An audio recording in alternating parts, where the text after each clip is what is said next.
Demak, boshladik. Avgust top 10 savoli.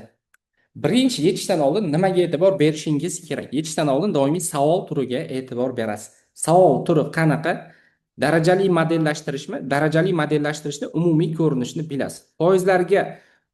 Foizlar orqali ifodalangan ko'rinishi ko'p uchraydi. P teng P0 1 plus R taqsim 100 darajasida T. T bu yerda vaqt, R foiz, P0 oy dastlabki qiymati yoki umumiy foizlarga emas, darajali modellashtirishning umumiy ko'rinishi A ko'paytirilgan B darajasi T. Siz P0 R ni T ni aniqlaydigan yoki A hamda B ni aniqlaydigan joylarini matndan topishingiz kerak, to'liq o'qimasligingiz kerak savol mana shu matnni. Xo'p, demak boshladik. Start so'zini ko'rdik. Boshlagan vaqtda the word bor edi 2800 ta. Demak, W teng 0 bo'lganida S ning qiymati 2800. O'zi mana shuni joyiga W ning joyiga 0 qo'ysam 2800 chiqadigan yagona D javob bor. Keyin savol turiga o'tsangiz bo'ladi. Endi biz lekin hozir sizlarga men buni tushuntirish uchun ishlayotganligim uchun e'tibor berasizlar. Mana bu joyi bizga muhim bo'ladi. Decrease oshyapti, kamayapti.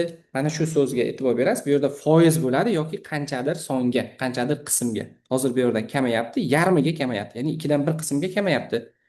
A javob. Bu 2 dan 1 qismga kamayish C javob hamda D javobda bor. A hamda B lar avtomatik chiqib ketadi. Endi S ni nima uchun olmadik? 2800 emas dastlabki qiymat. Dastlabki qiymat bizga 2800 deganligi uchun dastlabki qiymatiga 2800 ni oldik. D javob bo'ldi.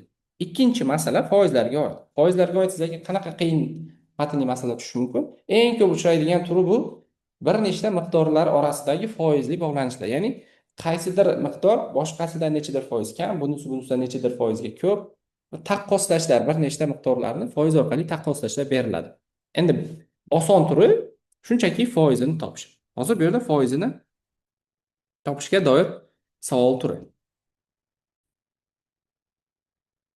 Ikkinchi misolga e'tibor beramiz. Xo'p, birinchi gapda bizga mana bu qism yetadi. Initial population. Initial so'zi sizlarga yod bo'lgan. Initial degani bu dastlabki degani. Dastlabki population aholi. Dastlabki aholisi 40 ta. Qarang, demak, dastlabki qiymatga 40 ta. Mana shu joyni belgilab qo'yamiz.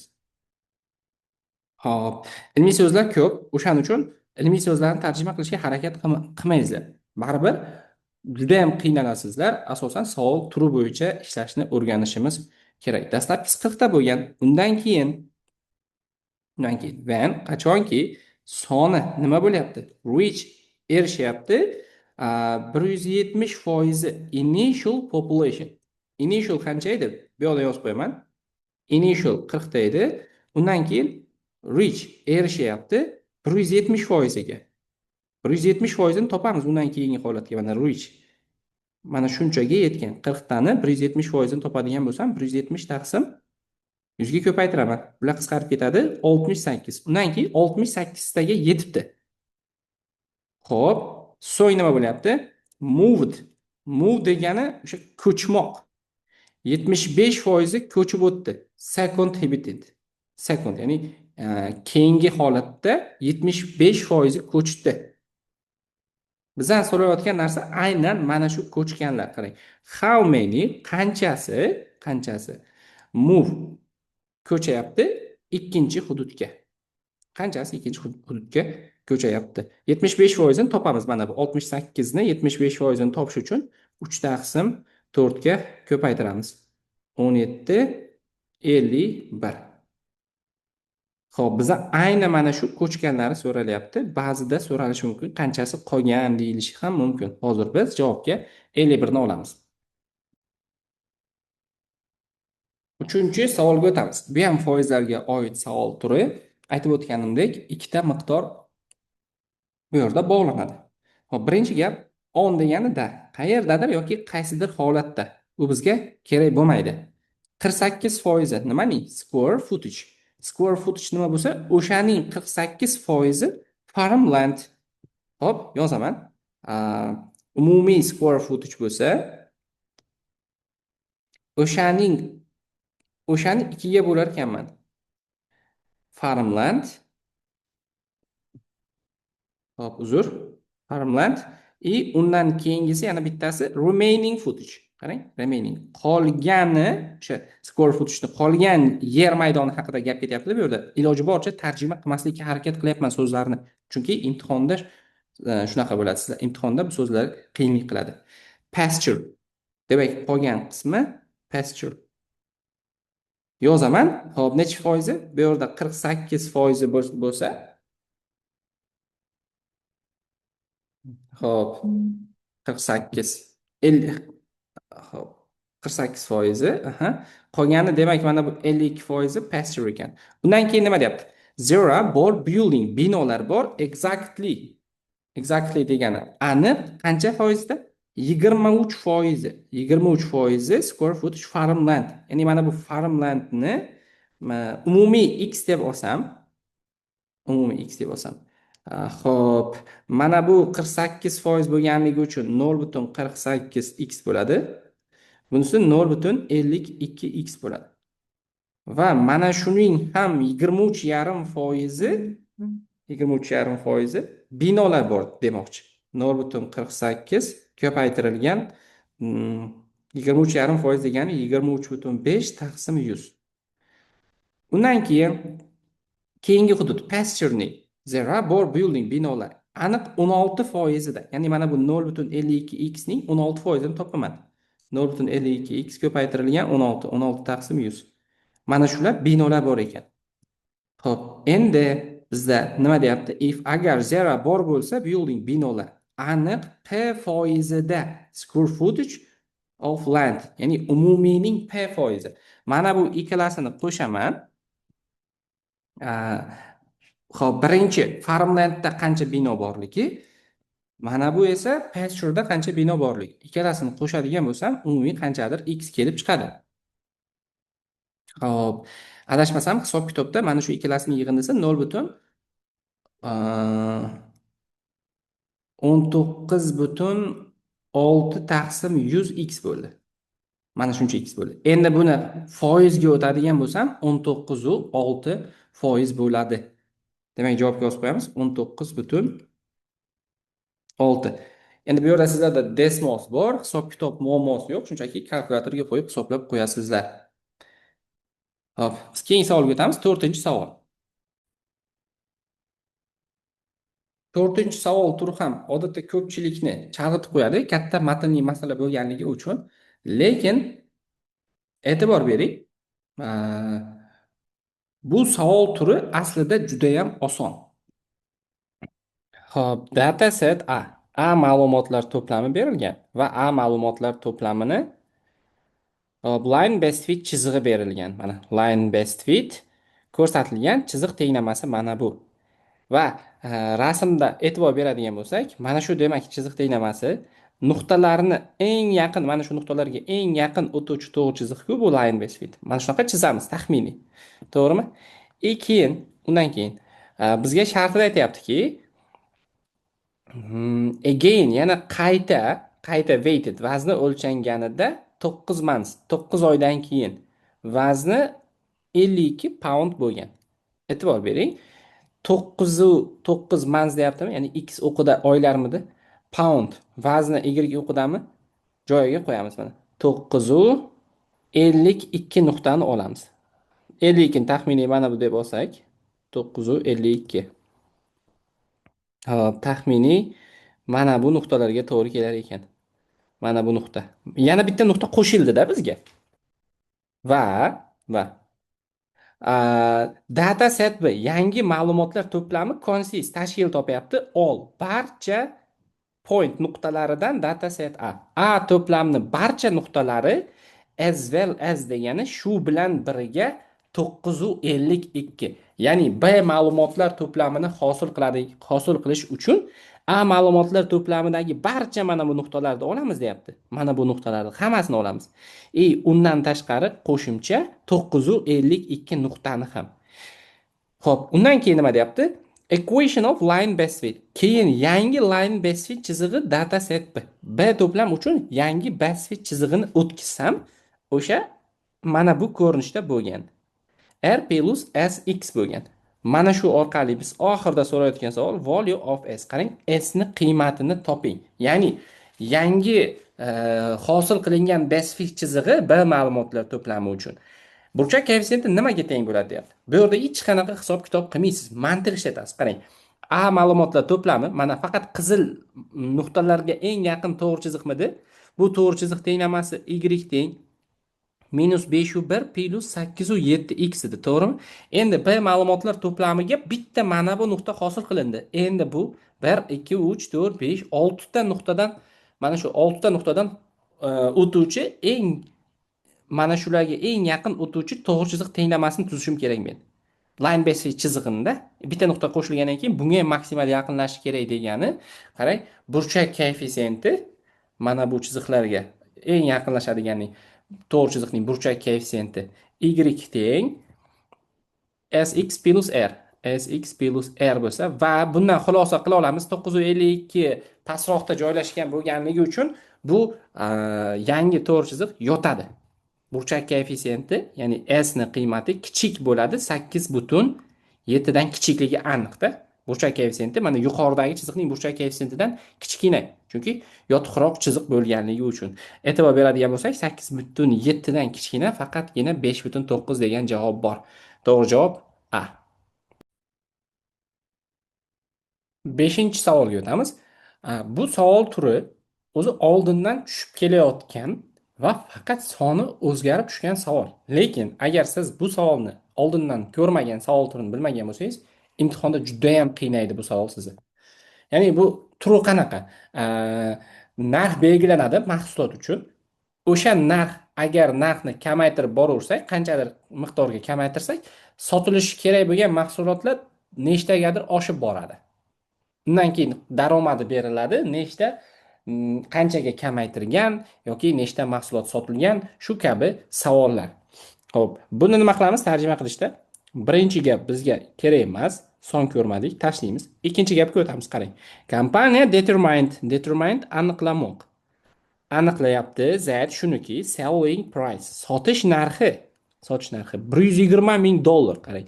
Agar o'sha mahsulotni bitta donasini degani o'sha bitta sotish narxi $120,000 bo'lsa, $120 uzr. Zero product, 0 ta mahsulot would be sold, sotilgan bo'lar edi. Ya'ni narxni $120 qiladigan bo'lsam, birorta mahsulot sota olmayman degani. Undan keyin each, har bir $2,5 decrease, kamaytirish selling price, sotish narxini. Ya'ni mana buni 2,5 ga kamaytirsam, 120 ayrilgan 2,5, ya'ni bir marta 2,5 ga kamaytirsam, number of produktlarning soni, sotilgan, increase, oshadi by 1, bittaga oshadi. Ya'ni mana bu yerda bitta sotiladi. Agar $120,000 $2,5 2 marta kamaytirsam, ikkita sotiladi. Va hokazo o'sha $120 2,5 dan men endi x ta kamaytiraman. X ta $2,5 ga kamaytiraman va x ta mahsulot sotiladi o'shanda. Endi revenue, daromadi. Mana bu daromadimizmi bizda? Hozir men yozgan tenglik bu daromad. R bilan belgilab qo'y. Mana shu daromadim $1,437,5 bo'ldi. Exactly degani aniq mana shuncha bo'ldi. Demak, mana shuni hisoblasam, aniq 1,437,5 bo'lgan. Mana shu holatda which of the following, quyidagilarning qaysi biri could be bo'lishi mumkin number of produce, ya'ni sotilgan mahsulotlar soni x bo'lishi mumkin. Mana shundan x so'ralyapti. Endi bo'l mana shu kvadrat tenglamadan x ni yechimini topib qo'yamiz xolos. Kvadrat tenglamani yechadigan bo'lsak, x ni javobi bittasi 23, bittasi 25 chiqar ekan bizga. 23 berilgan javobda. Endi buni kalkulyatorda hisoblab qo'yasiz, hisob kitobga ortiqcha vaqt sarflamaymiz. Keyingi savolga o'tamiz. 6-savol. Xo'p. Jadvallarga oid savolda odatda biz to'liq o'qimaymiz. Qarang. Mana bu joyigacha bizga kerak emas. 90 ta participant, jami 90 ta ekanligini o'zi mana jadvaldan ham ko'rib turibmiz. Endi ehtimollarga oid savol ekan. Ehtimollarga oid savolda mana shu savoli ko'pchilikni qiynaydigan savollardan biri, lekin given z qoidasiga tushadi. Given z qoidasini menimcha ko'pchilik o'zi o'qigan kurslarida yoki o'zining ustozidan yaxshigina o'rgangan. Gen Z qanaqa? What is nimaga teng? Probability degani bu ehtimolligi. Ehtimolligi selecting participant, tanlangan participant from gruppa A. Gruppa A dan bo'lishi kerak. Qarang. A gruppadan bo'lishi kerak. Mana bundan bo'lishi kerak. Gruppa A. Given that berilgan given thatni qoidasida undan keyingisini biz olamiz. Mana undan keyingi to'liq satrda yoki to'liq sunda. Participant o'sha ishtirokchilar at least kamida 10 years old bo'lishi kerak. Kamida 10 years oldlarni mana qarang. Mana bularni jami o'zi nechta? Mana bu mahrajga bo'ladi. Qarang, kamida 10 yoshligi aytilyapti. Gruppa A, gruppa B, gruppa C ni hammasini mahrajga o'raman. Chunki kamida 10 yoshlilarni jami soni mana bu 30 ta, 30 ta. 30 ta plus 30 tani men mahrajga olaman. Suratga o'sha gruppa A dan bo'lish kerak bo'lganligi uchun qizilma belgilab qo'yay. Mana bu 11 bilan 4 ta kamida 10 yoshlilarni orasidan A gruppaga tegishli bo'lgani 11 plus 4 ta. Jamisi 30 plus 30 ta.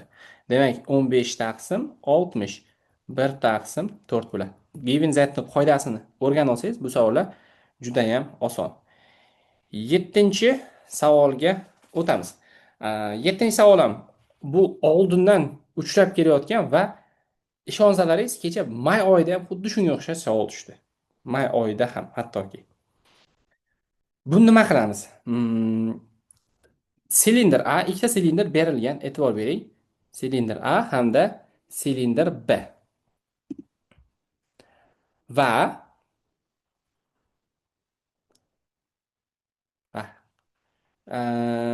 nimalari berilgan? Volum, hajmlari berilgan. Bittasiniki 32, keyingisiniki 4000. Mana shundan hozir men o'xshashlik koeffitsiyentini topib olsam bo'ladi. V2 ning V1 ga nisbati k ni kubini beradi. Ya'ni o'xshashlik koeffitsiyentining kubini beradi. Buni bilasizlar. Buni bunga bo'lsam nechi bo'ladi? 125 bo'ladi. 4000 ni 125. Hisob kitobda adashmagan bo'lsak, k ning qiymati 5. Demak, o'xshashlik koeffitsiyenti 5 ekan. Boshqa misol joy yozmaylik. K teng mana 5. O'xshashlik koeffitsiyentini topdik. Endi bundan xulosa har bitta chiziqli o'lchami 5 marta, yuzasi bo'lsa 25 marta kattalik kelib chiqadi. Hop, silindr A, silindr B berilganligini ko'rdik.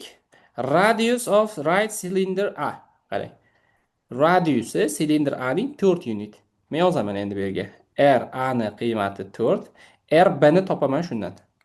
R B ni topsam RB 5 marta katta bo'ladi. Radius chiziqli o'lchovku 20 bo'ladi 5 ga ko'paytirsam. Undan keyin surface area, sirt yuzi, nimani sirt yuzisi? Silindr A ning sirt yuzi. Xo'p, endi men h ni topaman mana bu R orqali. V isi bor-ku, VA 32 mi? 32 pi teng silindr bo'lganligi uchun pi RA ni kvadrati, 4 ni kvadrati ko'paytirilgan h. Mana shundan h ni qiymati 2 chiqdi. HA 2 chiqar ekan. Demak, h yozib qo'yaman. HA 2 bo'lsa, HB'imiz 5 marta katta bo'ladi. O'xshash bo'lganligi uchun 10 bo'ladi bu. Xo'p, endi surface area, sirt yuzi, A ning sirt yuzini yozadigan bo'lsam, xo'p, sirt yuzini qanday topamiz? SA. Sirt yuzi 2 pi RA ni kvadrati, RA kvadrat, R 2 pi R H A plus 2 ta pi RA ni kvadrati. Mana shuni hisoblasam 1200 pi bo'ladi. Mana bu deyapti bizga NP deyapti. Bundan N ni topdik. N 1200 chiqdi. Hop, endi surface area circular B, SB. SB ni hisoblasam xuddi shu 2 pi R B ni HB ga ko'paytirganim plus formula yozyapman-da 2 pi R B ni kvadrati. Buni hisoblasam yo'q. Mana buni hisob kitobini to'g'rilaymiz. Bu 48 pi ga teng bo'lar ekan. Bundan n 48 bo'ldi. Bu 1200 pi bo'lar ekan. K teng 1200 bo'lar ekan bundan. N bilan K topildi. Bizda ikkalasining ayirmasi nimaga teng? N minus K. N minus K 1200 dan 48 dan ayiraman 1152 degan javob kelib chiqadi. Hisob kitoblarni kalkulyatordan foydalandik. Javob 1152. Keyingi savolga o'tamiz. Keyingi savol 8-savol. Xo'p. 8-savol ham mana bu grafikka oid savol. Biz boshdan oxirigacha o'qimaymiz. X o'qida nima berilgan? X o'qida initial deposit, dastlabki sarmoya. Initial so'zi kerak bizga. Dastlabki deposit, sarmoya. Dastlabki sarmoya berilgan. Y o'qidachi bank account balance. Bank akkauntini hisobi berilgan. Savolni o'qiymiz endi. Savol. Mana bu joydan boshlangan. Nearest whole number, eng yaqin butun songacha yaxlitlaganimizda,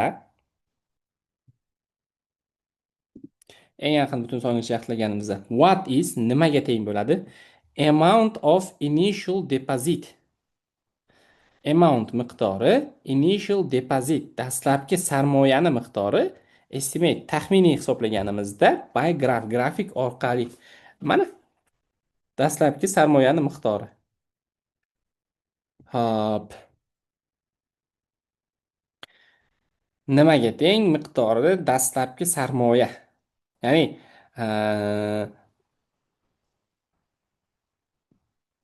dastlabki sarmoyani hozir